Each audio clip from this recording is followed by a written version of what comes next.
Bueno, vamos a ver algunos abordajes que tienen que ver con experiencias precisamente que tienen que ver con la experiencias con el abordaje ya más crítico, ¿no? No fue un modelo, es cierto, la comunicación popular y la comunicación alternativa, así nombrado de manera indistinta, y en algunos autores también marcando diferencias entre uno y otro. En este caso vamos a hablar de que la comunicación alternativa precisamente surgió como contraposición a trabajar la comunicación de manera interpersonal, unidireccional, de arriba hacia abajo, sino más bien de abajo hacia arriba, ¿no? La necesidad de que la comunidad pueda hacer comunicación. Y nació al calor de las luchas sociales, precisamente, de la necesidad de proyectos políticos, eh, sobre todo en el 1970 y en adelante. Igual hay experiencias en determinados países que fue mucho antes, ya más en la década de los 60. Pero la comunicación, sobre todo alternativa y popular, puso el acento en la comunicación como práctica, y esto es algo importante. Ya las comunidades o los grupos pensaban la comunicación ya como una práctica social, de ir incorporada a la comunicación. Por ejemplo, las radios mineras de Bolivia eran una práctica de esa comunidad minera de desarrollar programas de radio con una mirada sindical y política, un proyecto político de esos mineros, que luego fue también recuperado eh, para la educación, como proyectos educativos de esas comunidades.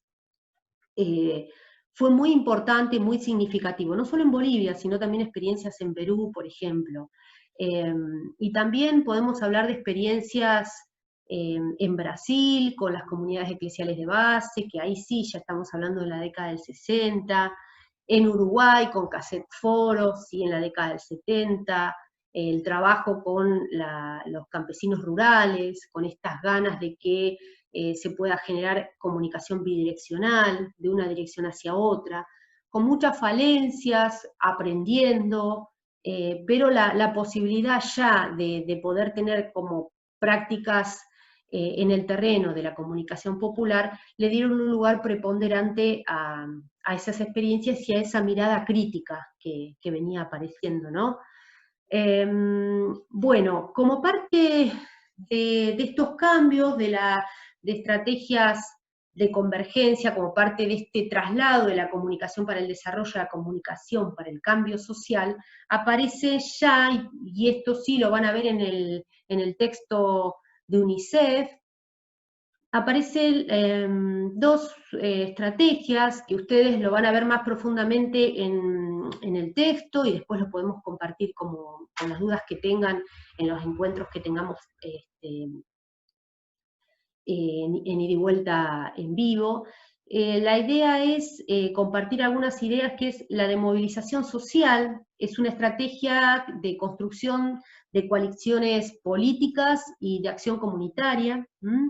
Es crear un movimiento social para trabajar sobre un proyecto particular. Y hay una convergencia de estrategias que se ponen en juego para ir con pasos, a través de pasos, tiempos y objetivos, ir acompañando ese proyecto concreto. Algunas experiencias las van a ver, bueno, en algunos trabajos prácticos que tenemos, pero particularmente UNICEF plantea varios, y una de ellas tiene que ver con, un ejemplo de movilización cultural que se llama Aguante la Cultura, y esto tiene que ver con un proyecto que permitió que una red de organizaciones comunitarias de base, estamos hablando en el año 2005, antes por supuesto, pero estos proyectos en el 2005-2006, y previo a eso venían trabajando encuentros de redes de organizaciones comunitarias, con la finalidad que el encuentro de realizar eventos, kermés, juntarse por la cultura, tuvieron un objetivo mucho más allá y que tenía que ver con fortalecer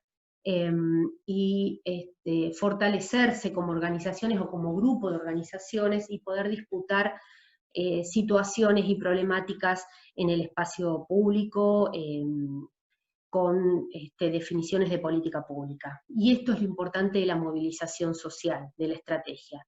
Por otro lado, tenemos la estrategia como abordaje crítico de la abogacía en medios. La estrategia trata de, sobre todo, de trabajar con los medios de comunicación, porque son tomados como algo verdaderamente, los medios de comunicación como un actor importante para que se llegue determinada información. Lo que cree esta estrategia es que son factores determinantes de los debates y decisiones públicas, ¿sí? Por supuesto acompañados con actividades de lobby o cabildeo, formación, realización de seminarios, eventos públicos, pero claramente los medios tienen un rol preponderante allí, y trabaja fundamentalmente sobre temáticas, y posicionarlo estas temáticas en la agenda pública, en la agenda política y en la comunidad. Esta es la abogacía en medios. Trabajos como, por ejemplo, proyectos de TELAM con UNICEF para poder trabajar la capacitación, trabajar el posicionamiento de una mirada a la ley de derechos de la niñez y adolescencia. Recuerden ustedes que hay un paso muy, muy grande de paradigma y eso implica formarnos, dar disputa con instituciones y demás sobre cómo es nombrada, cómo son nombrados los jóvenes, los niños, por decir de alguna manera una pequeñez, ¿no? Y en esto hay tareas de capacitación, seminarios, tareas de cabildeo. Bueno, esto hasta aquí, estrategias lo más rápidamente posible, entender también de que todas estas estrategias actualmente se trabajan en convergencia, no hay una estrategia puntual que trabaje desde una sola línea o teoría, sino precisamente utilizan varios enfoques. Eso es lo interesante, de no demonizar a unos y a otros, sino más bien posicionarnos en el objetivo que hay detrás de todas esas estrategias y esas teorías, ¿no?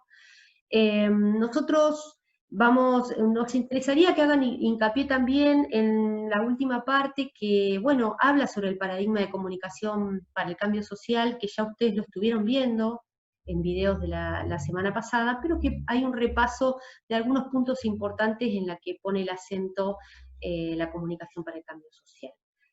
Recuerden ustedes que van a tener entonces el texto de Gumulfio Dagrón, Florencia Guedes en la colección número 6 de UNICEF, los videitos también. Van a tener una tarea en el foro que es trabajar sobre, a partir de las lecturas que tuvieron y demás, qué